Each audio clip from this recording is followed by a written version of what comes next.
ఫలభరితముగా భూమిని చెప్పాడు, మీరు వారికి ఫలభరితముగా ఉండండి అని.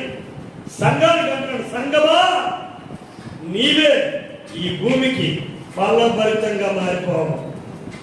సంఘమా దేవుని విడుదల మీరే ఈ లోకానికి ఫలభరితంగా మారాలి. భూమికి చెప్తున్నాడు, నా సంఘం కొరకు నీవు ఫలంగా మారిపో.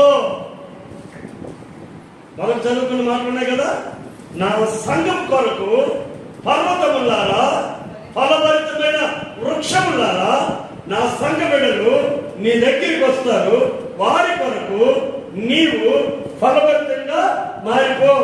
సంఘంతో అంటున్నాడు, సంఘమా మా ఈ లోకం కొరకు, ఈ భూమి కొరకు నీవు నేను వారు భూలోకము ఫలభరితముగా